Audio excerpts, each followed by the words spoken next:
Art bank में, जैसे आपने फिल्मों में देखा होगा, इंग्लिश फिल्मों में देखा होगा, हिंदी भी आजकल कॉपी करने लगे उनकी, कि वो सबको लिटा दिया, कोई प्रेग्नेंट लेडी वहाँ पे क्रिएट कर दी, कोई गर्लफ्रेंड बॉयफ्रेंड का एक रिलेशन वहाँ पे ही क्रिएट करवा दिया। मतलब ये होता है ना, जैसे सेंटिमेंट, जो मैंने शब्द बोला, सेंटिमेंट डालने पड़ते हैं हमें, ताकि जो दर्शक है वो उसको ऐसा महसूस करे, यार बेचारे है ना, ये यहाँ पे फंस गए, अरे बदमाशो ऐसा मत करो, उनको छोड़ दो, देखो बेचारी ये। तो ये जो सेंटिमेंट्स होते हैं ये हमें वहाँ पे फील कराते हैं कि देखते रहो, अच्छी अच्छी फिल्म देखते रहो।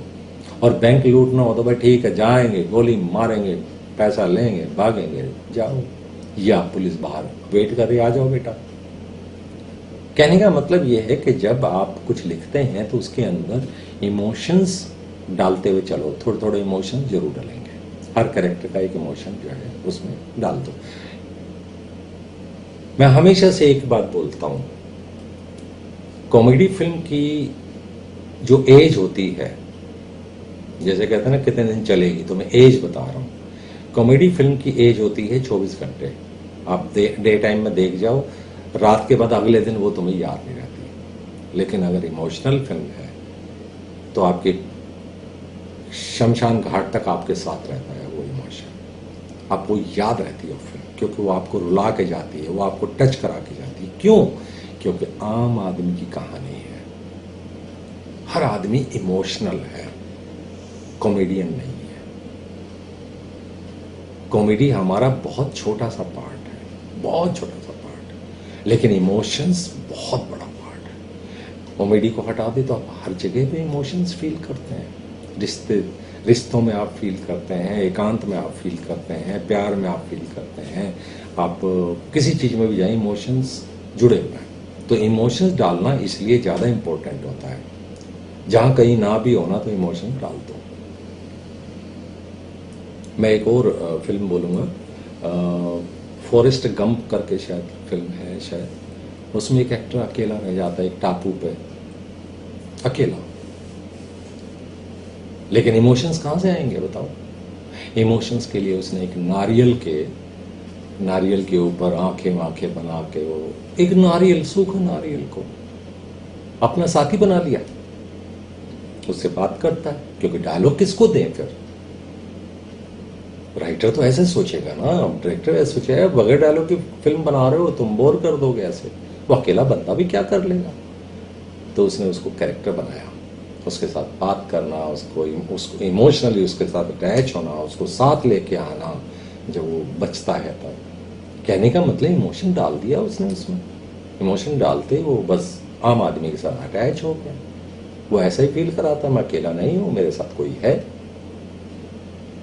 तो जब आप लिखते हो तो एक छोटा सा भी इंसिडेंट बहुत बड़ी फिल्म बन सकती है, और बहुत बड़ा, जैसे महाभारत है या रामायण है, बहुत बड़ा एक ग्रंथ है पूरा, उसकी भी आप छोटी सी फिल्म बना सकते हैं। कोई एक छोटी सी कोई चीज इंसिडेंट पकड़ लो, उसमें भी आप खेल सकते हो।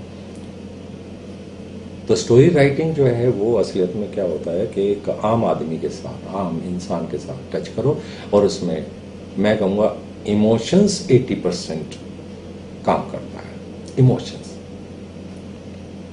इमोशन डाल दोगे, सुपर हिट, दिमाग में अपने आप छा जाती है वो चीज। और कई लोग तो कहते हैं कि जो फिल्म सेंटी करते, सेंटी में यहाँ पे आंसू नहीं निकले हैं, वो रोया नहीं है, तो 50-60% मार्क्स ले जाती है। लेकिन अगर उसने रुला दिया तो 100% मार्क्स ले जाती है।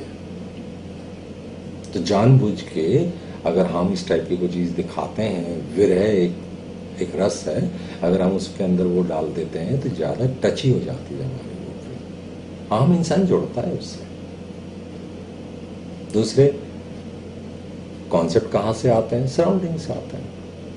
आप बहुत सारी चीज़ों को एक साथ जोड़ सकते हो, वहाँ से आते हैं। आप चारों तरफ से देखिए, छोटी छोटी चीज़ों से आप स्टोरी निकाल लेते हैं, लेकिन अब इसको लिखना है, लिखने का एक फ्लो है कि भाई ये चीज़ ऐसे ऐसे ऐसे ऐसे, अब ये क्या करेगी और इसका फल क्या निकलेगा। फॉर एग्जांपल जैसे बैंक रॉबरी वाली चीज़ है कि भाई बैंक रोब तो कर लिया उन्होंने बैंक को, लेकिन अब जेल में है मान लो, तो वहाँ पे उनकी फीलिंग्स क्या है कि भाई हम कितने आज़ाद थे, चाहे पैसे नहीं थे लेकिन आज़ाद थे, लेकिन जब कैद में चले जाते हैं तो और भी वर्स्ट लाइफ हो जाती है, पैसा मिला ही नहीं, पैसा पुलिस ने छीन लिया, मिला क्या, कुछ भी नहीं हाथ में। यानी कि वो फल है, वो रिजल्ट है उस चीज़ का, टेल है वो हमारी। दूसरे एक और आपने सवाल लिखा मेरे को, डायलॉग जो हैं स्क्रीन प्ले में लिख के चलें या ऑन सेट, दोनों काम होते हैं, यानी कि दोनों काम होते हैं। कई बार जो बेस्ट पार्ट होता है वो होता है स्क्रिप्ट में ही, स्क्रीन प्ले में ही डायलॉग्स अच्छे हों, मतलब डायलॉग वही फाइनल होने चाहिए मेरे हिसाब से। समटाइम्स कुछ परसेंट में हम लोग ऑन सेट चेंज करते हैं। फॉर एग्जांपल मान लो कहीं पे पेड़ के बारे में डायलॉग लिखा हुआ था, वहाँ पे पेड़ नहीं मिला लेकिन तालाब मिल गया या चिड़िया मिल गई, तो उसके बारे में वो डायलॉग सेम उसके नाम से हमने ट्रांसफॉर्म कर दिया। या हमने सुबह बोला था शाम हो गई, तो शाम सुबह हटा दिया शब्द, शाम आ गई। अब शाम आ गई तो फिर उसके बाद उसके और बहुत सारी चीज़ें, एलिमेंट भी चेंज हो जाते हैं, तो ये वो चीज़ है। दूसरे ये भी होता है कि एक एक्टर जो है वो कई बार वो लाइन नहीं बोल पाता, लेकिन दूसरी कोई सिंपल सी लाइन बोल दे तो वो जल्दी बोल देता है, तो हम कई बार ऑन सेट एक्टर को सोचते हुए भी कई बार डायलॉग चेंज कर देते हैं, ये भी होता है। बट मैं तरजीह दूंगा कि जो पहले लिख दिया है, क्योंकि वो फुर्सत में लिखा जाता है, वो बहुत अच्छी पावरफुल विजुलाइजेशन में लिखा जाता है, बहुत ध्यान से लिखा जाता है, तो वो डायलॉग को ही मैं हमेशा बोलता हूँ कि उसी को ही इम्पोर्टेंस देनी चाहिए। बट ऑन सेट भी चेंज होता है, डायलॉग भी, सीन भी चेंज हो जाते हैं, कई बार सीन का मूड भी चेंज हो जाता है, कई बार दिन और रात भी चेंज हो जाते हैं कि दिन का सीन था रात कर लिया, रात का सीन था दिन कर लिया, ऐसा भी होता है, ये भी होता है। कई बार एक कैरेक्टर जो है उसमें था लिखा हुआ लेकिन वो कैरेक्टर में नहीं इन्वॉल्व करते, उसको और कहीं दिखा देंगे जी, कैसे कुछ और करके दिखा देंगे, तो ये भी होता है कई बार। तो ये ऑन सेट भी बहुत सारी चीज़ चेंज होती रहती है, ये भी चीज़ होती है। एक ऐसी स्टोरी लिखना, जैसे मैंने बताया तुम्हें कि जो स्टोरी लिखते हैं हम, आम आदमी की कहानी, आम आदमी के लिए कहानी। आम आदमी की कहानी का मतलब उसकी रियल लाइफ और उसी के लिए रियल लाइफ, यानी कि हमने उसको मिरर के सामने खड़ा करना है कि देख ये तू है, तो बड़ा खुश होता है, वो अपने आप को देखता है सिनेमा में। पर्दा मीन्स मैं वहां पे पर्दे पे अपने आप को ही फील करने लगूं, तो समझो मैं बहुत अच्छा एक फील करता हूं कि वाह यार अच्छी फिल्म बनी है। तो स्टोरी ऐसी लिखो जो आम आदमी को मिला के, यानी कि उसके अंदर उसका कंटेंट डाल के बनाओ, और उसमें इमोशंस मैंने कहा सबसे ऊपर रख दो, कॉमेडी का छोटा मोटा पार्ट रख दो। हाँ, जोनर कॉमेडी हो तो अलग बात है, ऐसा भी नहीं है कि हमेशा ही लोग हंसते रहते हो कॉमेडी फिल्म में, मुझे ऐसा तो नहीं लगा, कोई भी फिल्म ऐसी नहीं मिली कि हर सेकंड में ही हंस रहे हैं लोग, ऐसा भी नहीं है। इमोशंस उसमें भी होता है, दर्द उसमें भी है, लेकिन वैसे नॉर्मल जो स्टोरीज होती हैं उसके अंदर इमोशंस को डालने से फिल्म बैलेंस्ड होती है।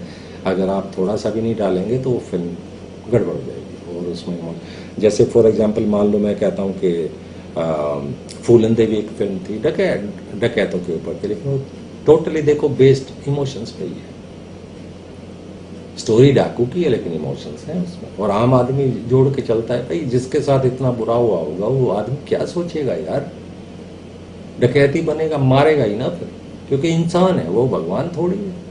तो ये इस टाइप की जो चीज़ें होती हैं वो इसके साथ जुड़ती हैं, तो इमोशंस सबसे ऊपर रखना है तुम्हें।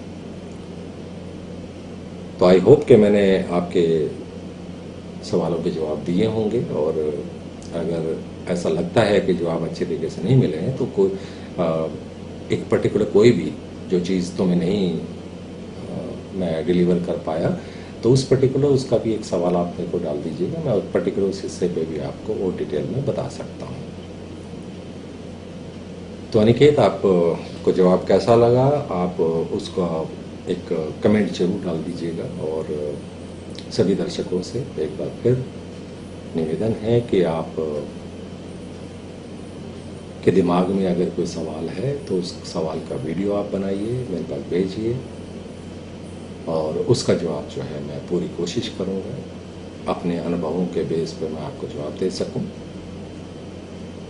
और कैसा लगा आपको ये प्रोग्राम, इसमें क्या अच्छा क्या बुरा है, मुझे क्या और करना चाहिए, उसका कह लीजिए आपसे आपका एक क्या बोलते हैं फीडबैक कह लीजिए, या कह लीजिए कि भाई क्रिटिक बन के भी आप मेरे को जो भी आप बोलेंगे मैं उस पर ध्यान दूंगा, पूरी कोशिश करूंगा कि मैं उसको सुधार सकूं, उसको अच्छा बना सकूं, क्लियर कर सकूं, ताकि आप सबको अच्छा लगे। तो अगले प्रोग्राम तक के लिए नमस्कार।